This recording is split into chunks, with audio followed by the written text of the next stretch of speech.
Hello my dear students, how are you? I hope you all are well. A precious good afternoon to all of you. This is Anurag Dubey, chemistry teacher from Civil Children Academy. In last lecture, we have discussed about ionic radii like as cation and anion. Okay, today we are going to start a new topic that is most important for exam as well as competition.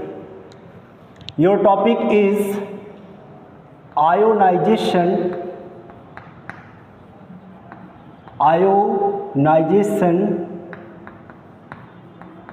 enthalpy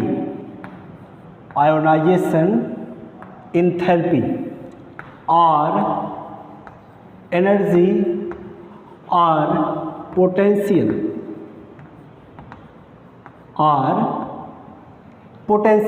okay.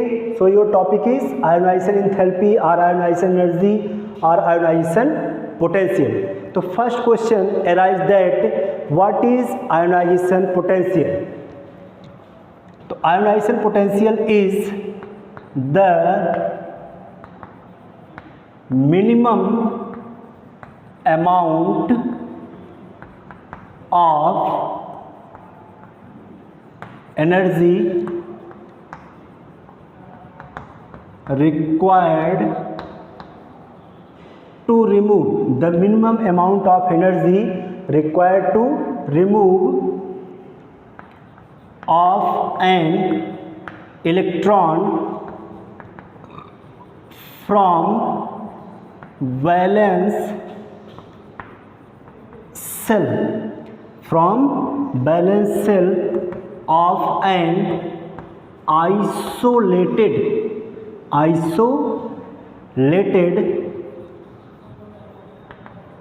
gaseous atom. Okay, so this is the definition of ionization enthalpy or ionization energy, the minimum amount of energy required to remove of an electron from valence shell of an isolated gaseous atom. Okay, suppose that this is atom है ना, shape of atom is circular and nucleus present at the center of atom. Okay, suppose that this is valence shell in which electron is present. Okay, electron is present. This is the nucleus always positively charged. So the amount of energy required to remove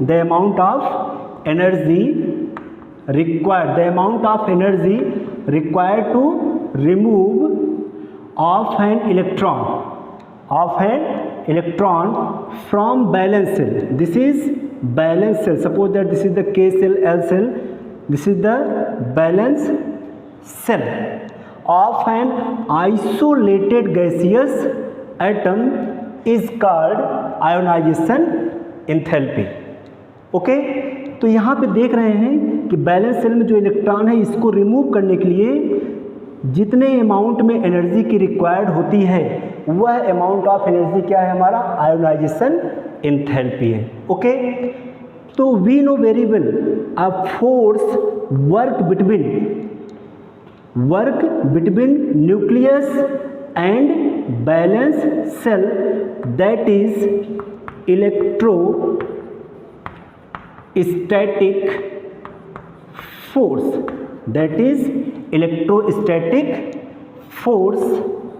of attraction. Formula में लिखेंगे तो F equal to होता है 1/4πε0 Q1 Q2 upon R square. Okay, और इसी को लिख सकते हैं F equal to K Q1 Q2 upon R square. तो 1/4πε0 is constant. Okay, Q1, suppose that Q1 is the charge of electron and Q2 is the charge of nucleus. है ना, and radius between nucleus and valence electron is are.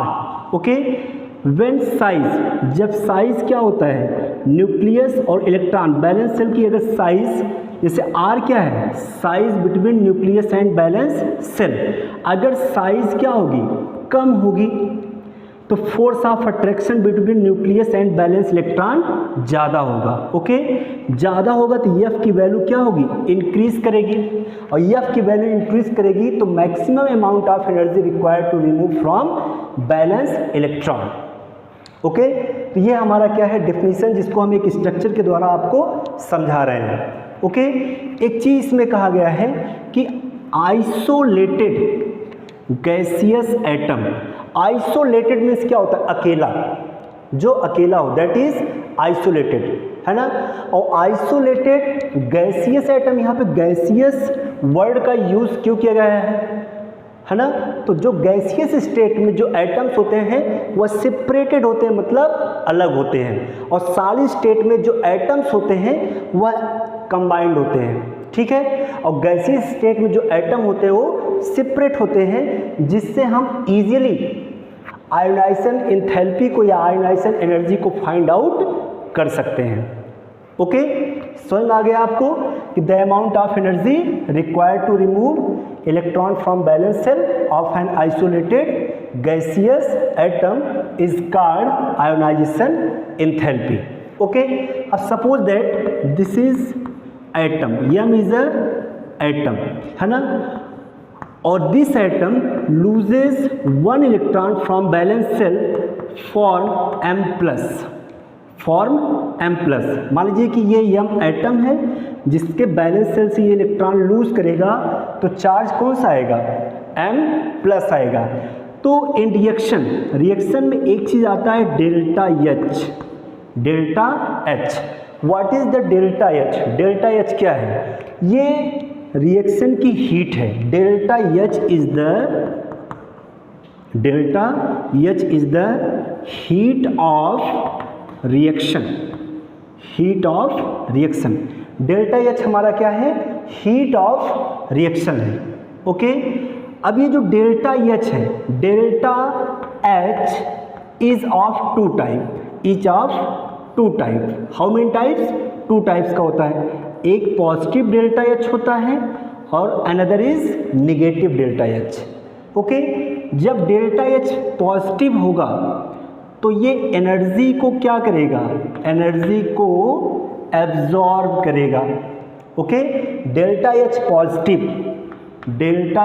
Positive का मतलब क्या हुआ हमारा, या delta H मान लीजिए यहाँ पे पॉजिटिव है, इसका मतलब ये क्या करेगा, एनर्जी को एब्जॉर्ब करेगा। If delta H is negative, इसका मतलब ये क्या करेगा, एनर्जी को रिलीज करेगा, ओके। और अगर एनर्जी को रिलीज करेगा तो रिएक्शन विल बी एक्सोथर्मिक,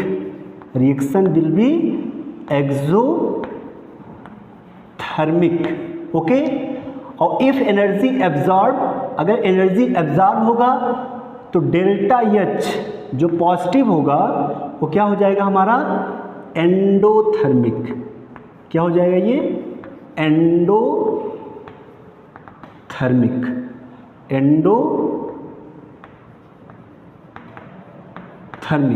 है ना। तो कब एक्सोथर्मिक होगा, कब एंडोथर्मिक होगा।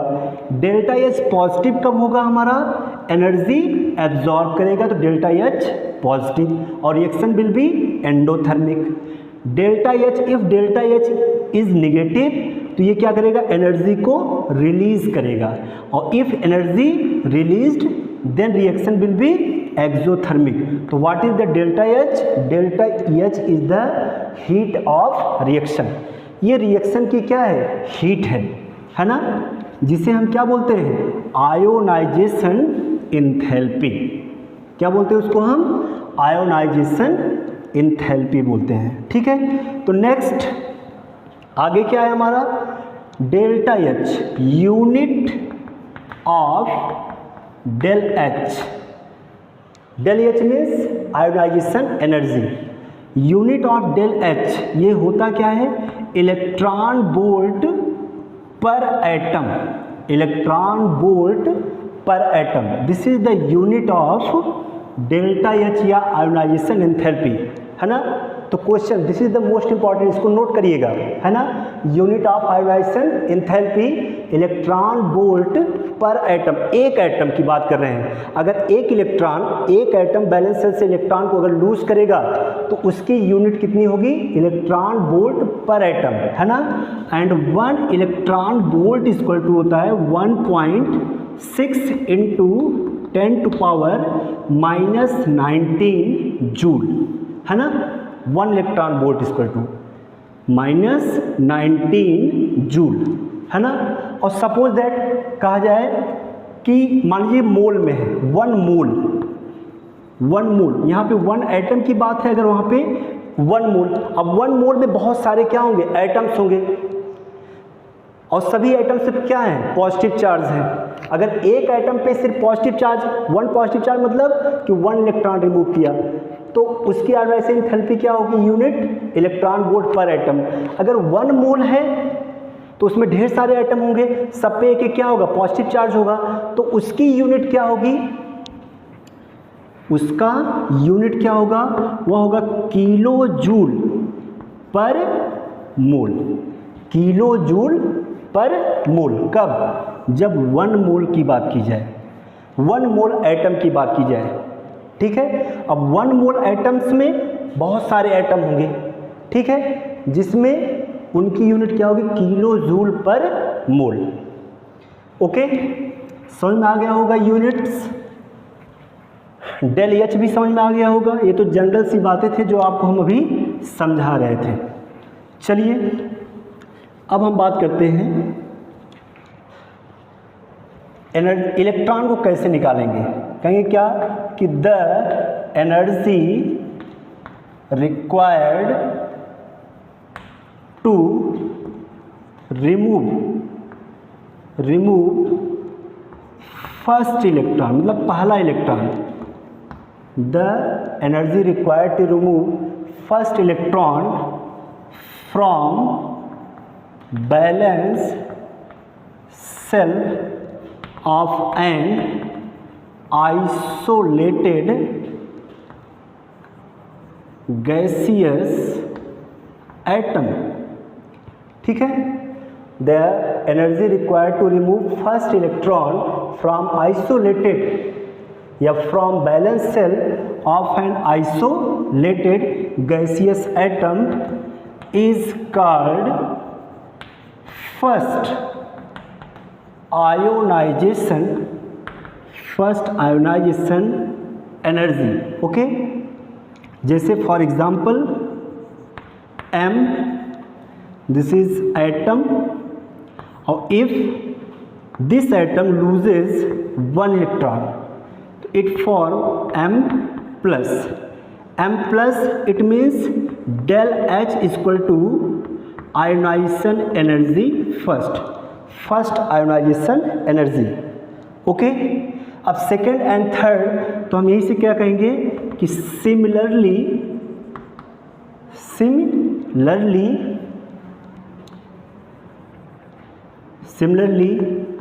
Energy required to remove second and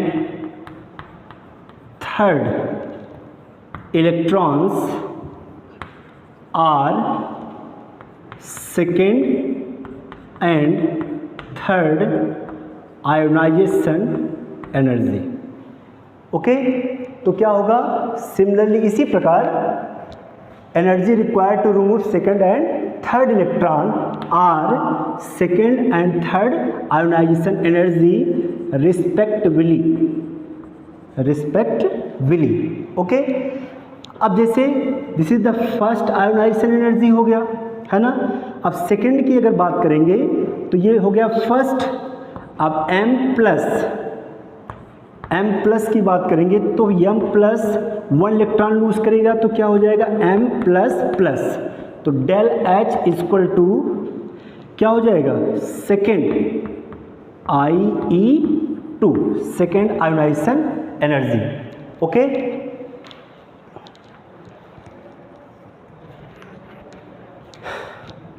अब थर्ड की बात करें, थर्ड आयोनाइजेशन एनर्जी, तो M plus plus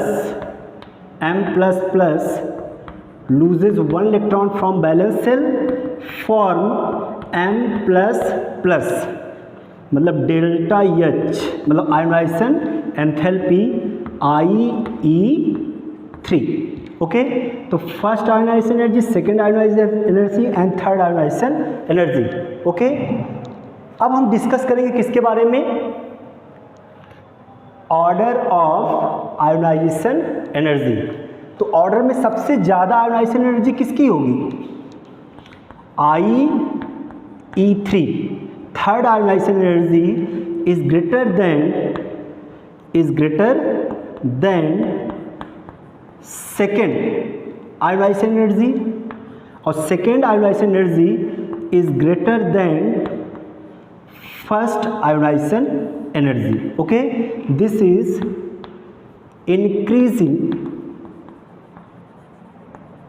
increasing order of ionization energy। तो third ionisation energy is greater in comparison, second ionization energy is greater than first ionization energy। This is increasing order of ionization energy, है ना। और ये चीज़ जान लीजिए, कभी भी change नहीं होगा, कभी भी ये चीज़ें चेंज नहीं होगी, माइंड में इसको सेट रखिएगा। Third ionisation energy always greater in comparison second, और second ionisation energy always greater in first ionisation energy. Okay, अब सपोज दैट समझ लीजिए दिस इज एटम, है ना। अब बैलेंस सेल मान लीजिए, इसमें इलेक्ट्रॉन है, कई इलेक्ट्रॉन है इसमें, ये बैलेंस सेल है।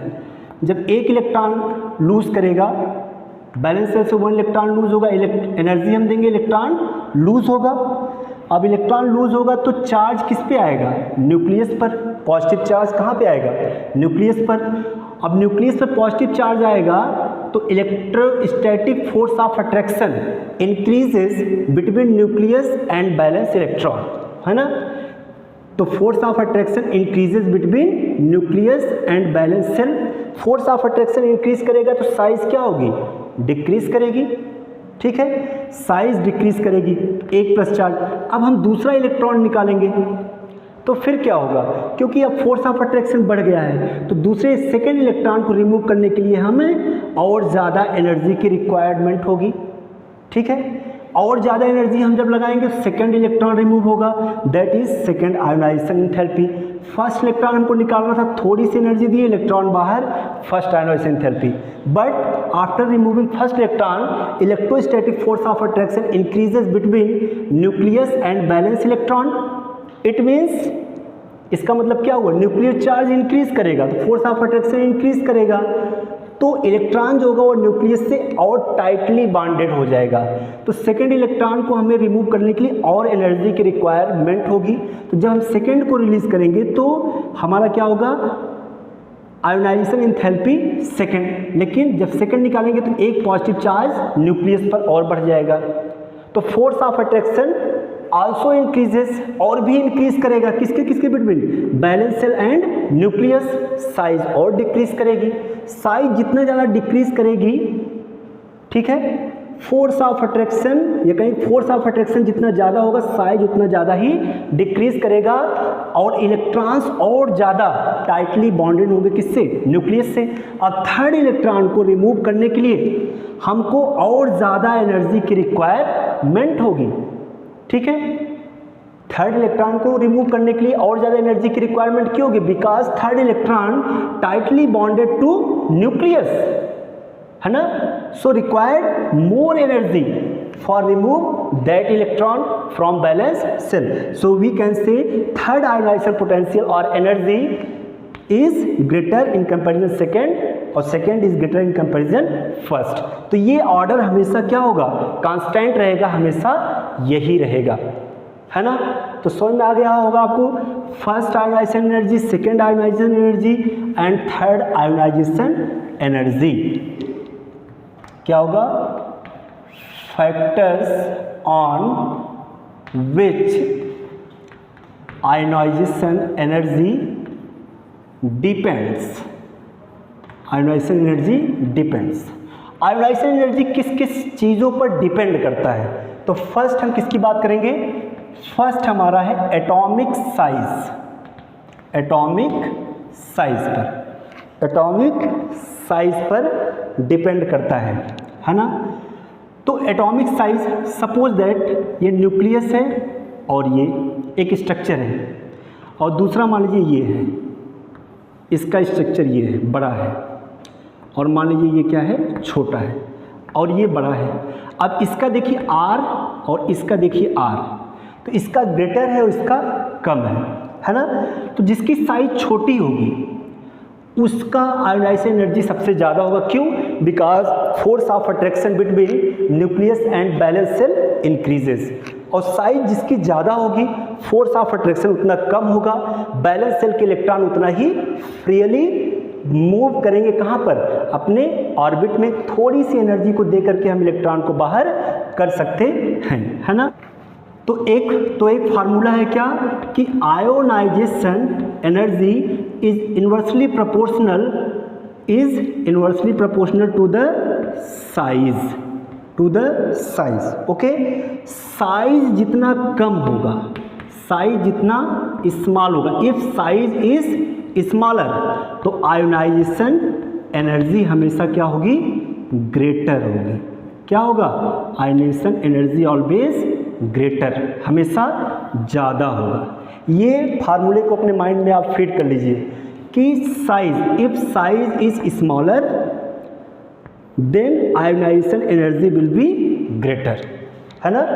अगर साइज हमारी छोटी होगी तो आयोनाइजेशन एनर्जी हमारा ग्रेटर होगा, मतलब ज़्यादा होगा।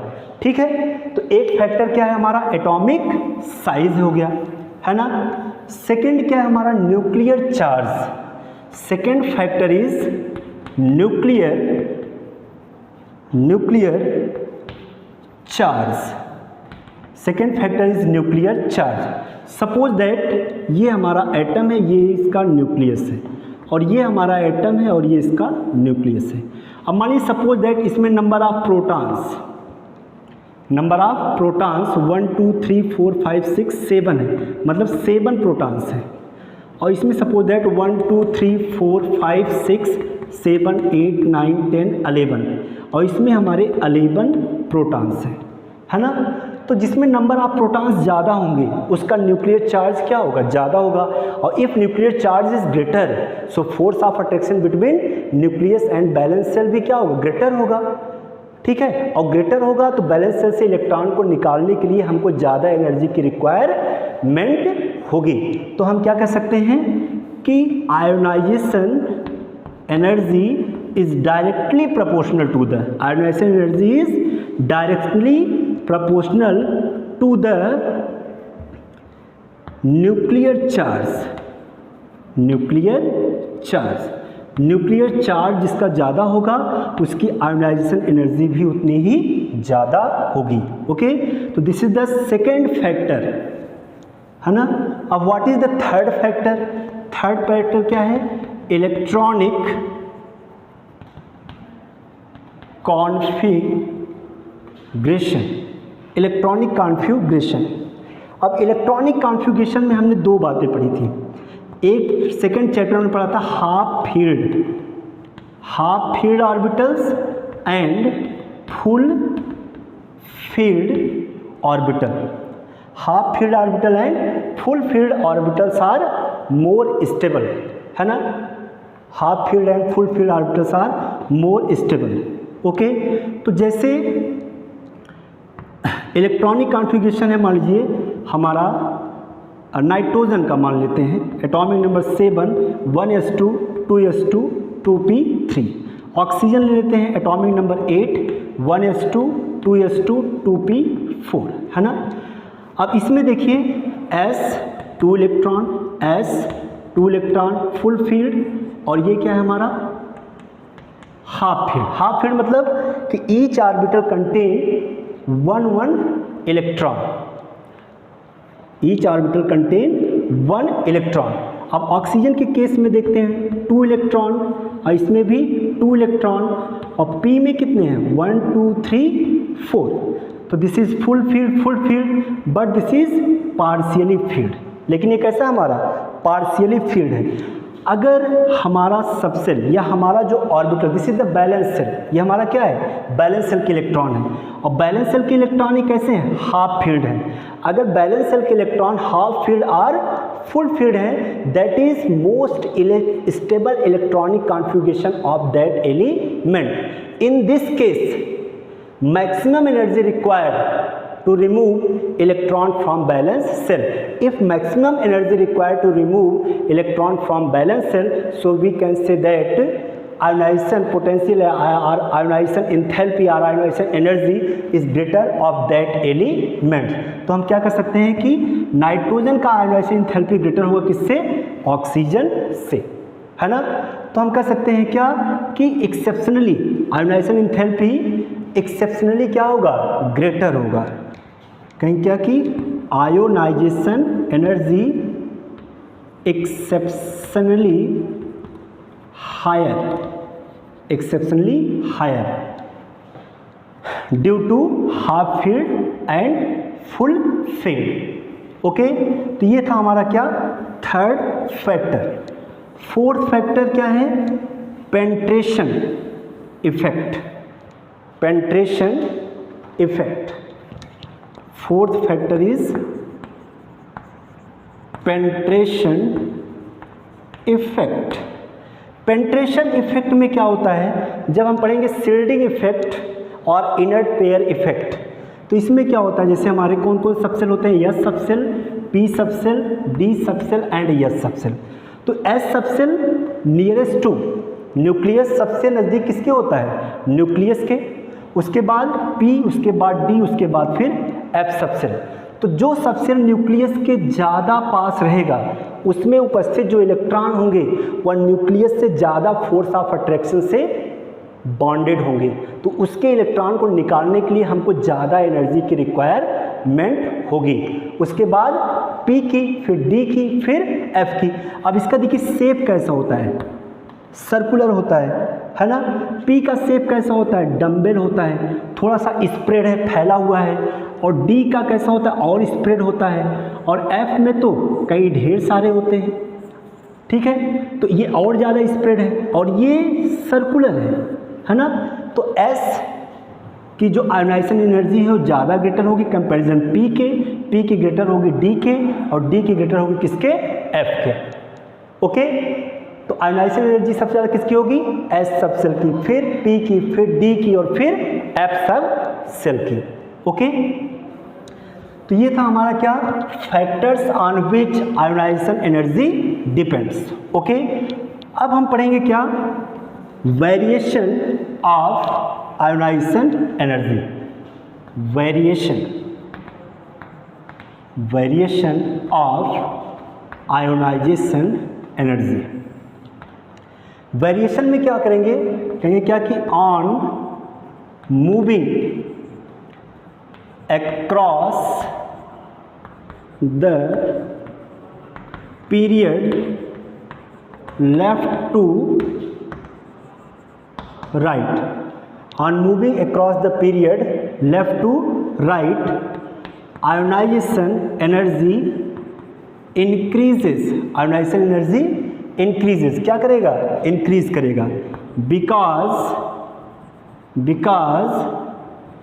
Number of shells constant, because number of cells constant in the period, okay, but nuclear charge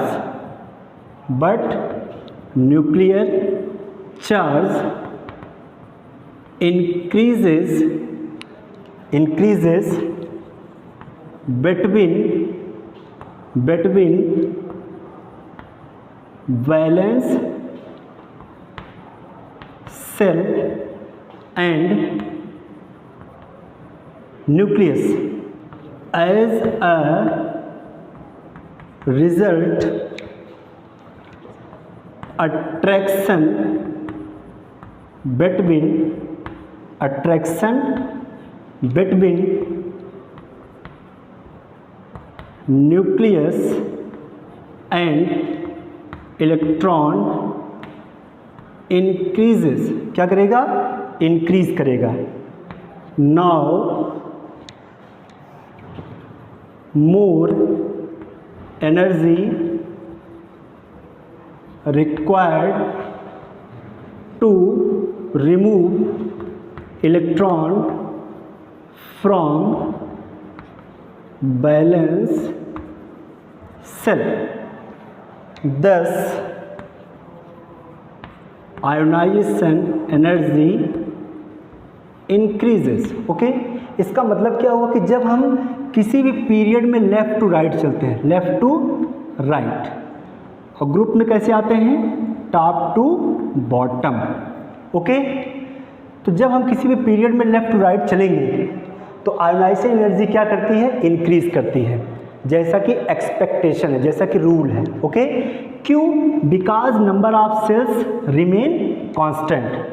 number of shells remain constant, क्योंकि नंबर ऑफ सेल्स क्या होते हैं, सेम होते हैं in the period. But nuclear charge increases between valence shell and nucleus. लेकिन nuclear charge जो होता है वह इंक्रीज करता है किसमें, न्यूक्लियस में. ठीक है, या किसके between, nucleus and valence shell के बिटवीन. ठीक है, increases and nucleus as a result, जिसके परिणाम स्वरूप क्या होता है, attraction between nucleus and valence electron increases, जिससे बैलेंस सेल और न्यूक्लियस के बीच क्या होता है, अट्रैक्शन बढ़ जाता है. ठीक है, नाउ तो हम कह सकते हैं कि more energy required to remove electron from valence shell, तो ज़्यादा इलेक्ट्रॉन की ज़रूरत पड़ती है बैलेंस सेल से इलेक्ट्रॉन को रिमूव करने के लिए. दस आयोनाइजेशन एनर्जी इंक्रीजेज, इस प्रकार आयोनाइजेशन एनर्जी क्या करती है, इंक्रीज करती है.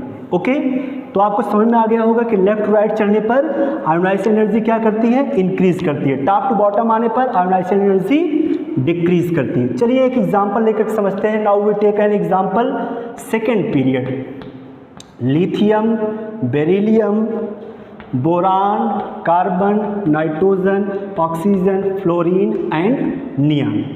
एटॉमिक नंबर 3, 4, 5, 6, 7, 8, 9, 10 है ना. अब ट्रेंड्स जो है, जो व्यवहार है, ट्रेंड्स लेफ्ट टू राइट चलने पर आयोनाइजेशन एनर्जी क्या करती है, इंक्रीज करती है.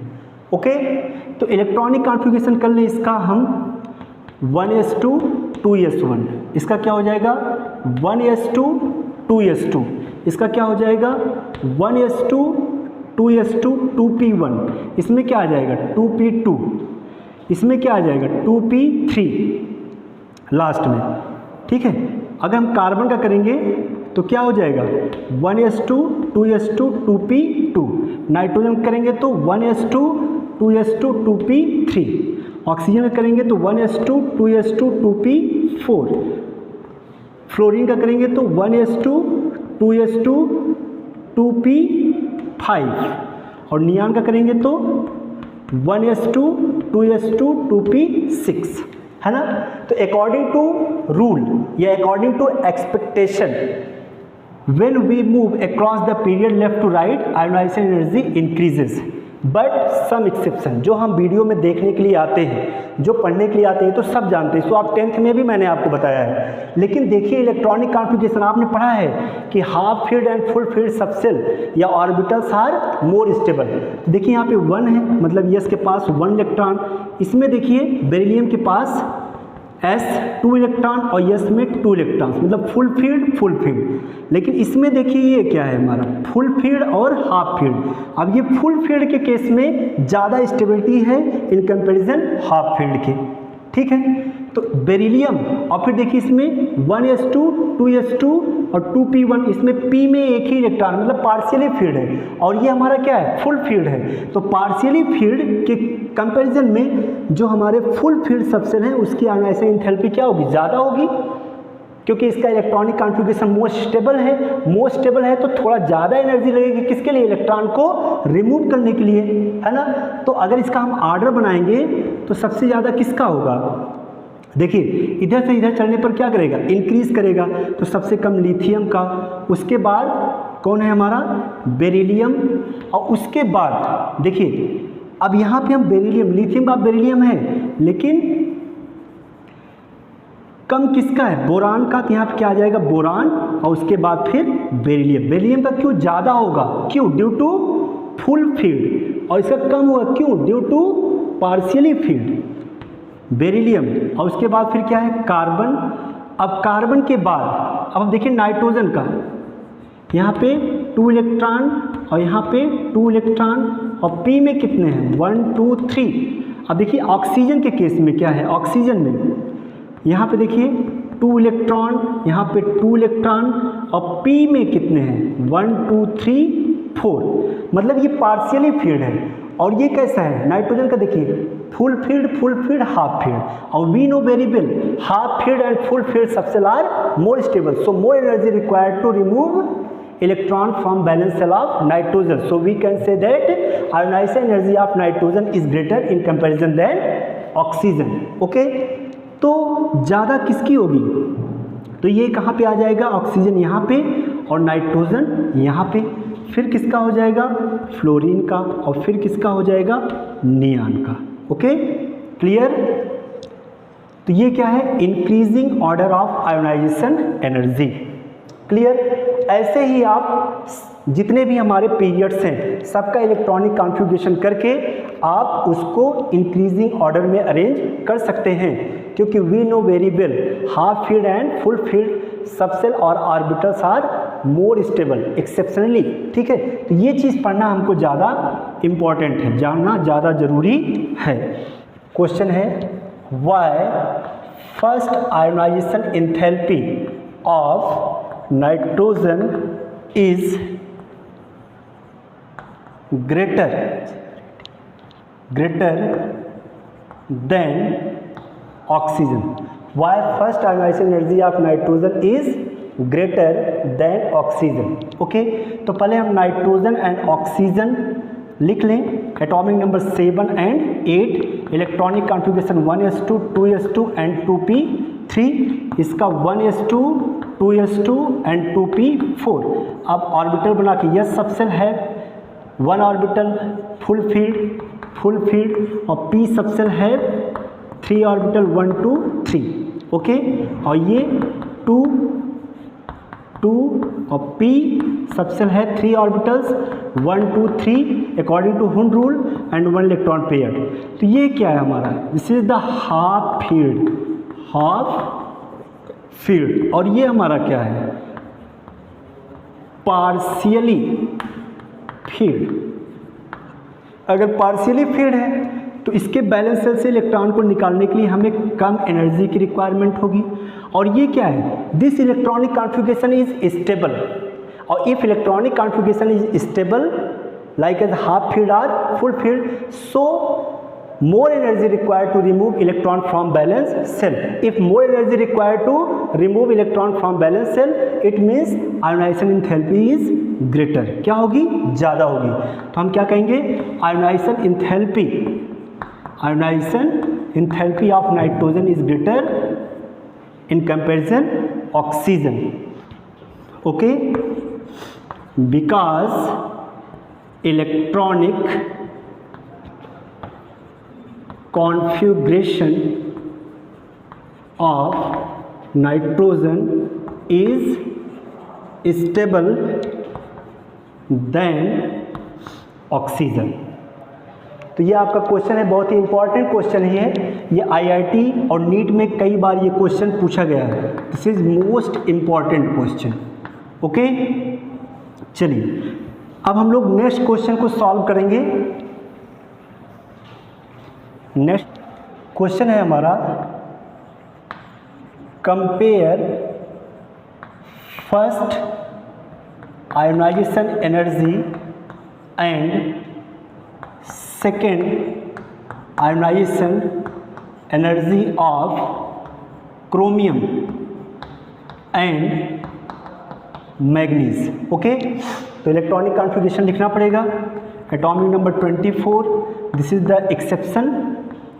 एक्सेप्शन क्या है, इसके पीछे भी रीज़न है।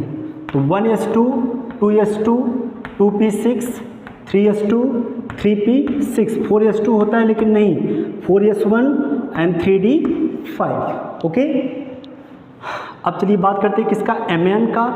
Atomic number 25, 1s2, 2s2, 2p6, 3s2, 3p6, 4s2 and 3d5, है ना। लेकिन इलेक्ट्रॉन आयोनाइजेशन एनर्जी के लिए हमें क्या करना है, इलेक्ट्रॉन को रिमूव करना है। तो इलेक्ट्रॉन कहाँ से निकलता है, बैलेंस सेल, मतलब मैक्सिमम प्रिंसिपल क्वांटम नंबर कितना है, 4। ठीक है, तो देखिए क्रोमियम के पास, अब यहाँ पे देखिए यहाँ तक ये है 4s 1 इलेक्ट्रॉन, और d में कितने 1 2 3 4 5, और इसमें 4s2, और यहाँ पे क्या है हमारा 3d5। अब देखिए इसमें ये क्या है हमारे हाफ फील्ड, और ये हमारा क्या है फुल फील्ड, हाफ फील्ड, है ना।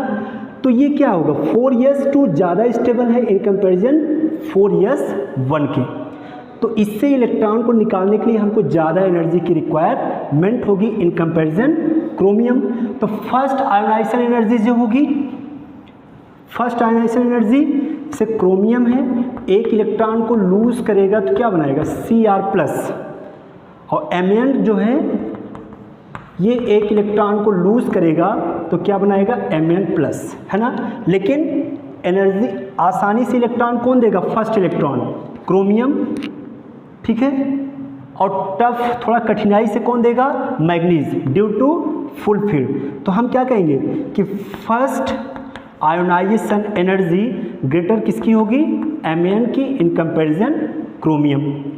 अब सेकंड की बात कर ले हम, सेकंड की बात, अब देखिए ये फर्स्ट है, 1+ आ गया फर्स्ट। अब फिर अगर ये एक इलेक्ट्रॉन को लूज कर दे तो ये आ जाएगा Cr++, है ना। लेकिन ये सेकंड इलेक्ट्रॉन, क्योंकि ये फर्स्ट इलेक्ट्रॉन को तो लूज कर दिया, अब इलेक्ट्रॉन कहाँ से निकलेगा, 3d से, और ये ऑर्बिटल्स हमारा क्या है, हाफ फील्ड है, मतलब मोर स्टेबल है।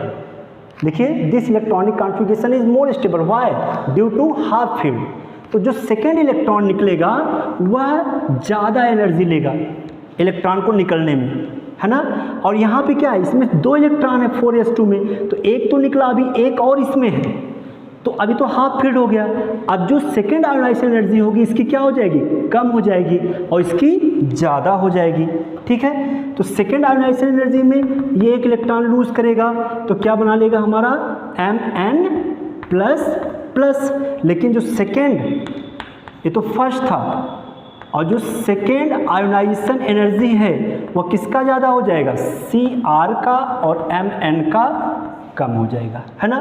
तो इन सब चीज़ों पर आप थोड़ा सा ध्यान दीजिए, है ना, क्योंकि इनको हम ध्यान देंगे तभी हम किसी कंपटीशन को बीट कर पाएंगे। एक्सेप्शन ध्यान से पढ़िए, क्योंकि एक्सेप्शन से ही क्या आता है हमारा, क्वेश्चन आता है। एक्सेप्शन से ही क्या आता है, क्वेश्चन आता है। चलिए एक एग्जांपल हम आपको और देते हैं, compare first ionisation energy of N and N+, मतलब नाइट्रोजन एंड नाइट्रोजन प्लस, ठीक है।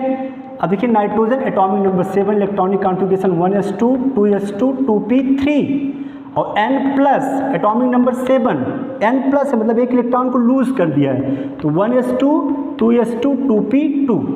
अब आप कहेंगे सर ये हमारा हाफ फील्ड है, और ये जो है हमारा पार्शियली फील्ड है, तो जाहिर सी बात है ये हमारा हाफ फील्ड है, तो इसका आयोनाइजेशन एंथैल्पी क्या होगा, ज़्यादा होगा इन कंपैरिजन N+ के। लेकिन नहीं, ऐसी भूल कभी मत करिएगा, बोथ आर सेम स्पीसीज या सेम एलिमेंट्स, दोनों सेम एलिमेंट हैं, है ना। हमने आपको बताया है ऑर्डर क्या है, IE1 फर्स्ट, IE3 मतलब third ionization energy is greater in comparison IE2 in comparison IE1, ये ऑर्डर है हमारा। है ना। देखिए इसके ऊपर एक पॉजिटिव चार्ज पहले से है, मतलब इसको अगर ये फर्स्ट इलेक्ट्रॉन लूज करेगा तब ये n एक इलेक्ट्रॉन को लूज करेगा -1 इलेक्ट्रॉन, तब क्या बनाएगा n+। तो ये इसका क्या होगा, फर्स्ट आयोनाइजेशन एनर्जी। लेकिन जो n+ है ये पहले से एक इलेक्ट्रॉन को लूज कर चुका है, मतलब फर्स्ट हो चुका है। अब ये सेकेंड इलेक्ट्रॉन लूज करेगा तो क्या बनाएगा n+2, मतलब ये हमारा क्या हो गया, सेकेंड आयोनाइजेशन एनर्जी। और we know very well second ionisation energy is greater than first ionisation energy, so we can say that n+ is greater than n। Okay, समझ में आया। तो so let's enjoy with chemistry. आज की इतना काफ़ी है, 2-4 क्वेश्चन और थे कंपटीशन के जिसको हम नेक्स्ट क्लास में आपको सॉल्व कराएंगे। तब तक आप जो है केमिस्ट्री को पढ़ते रहिए, है ना। Thank you.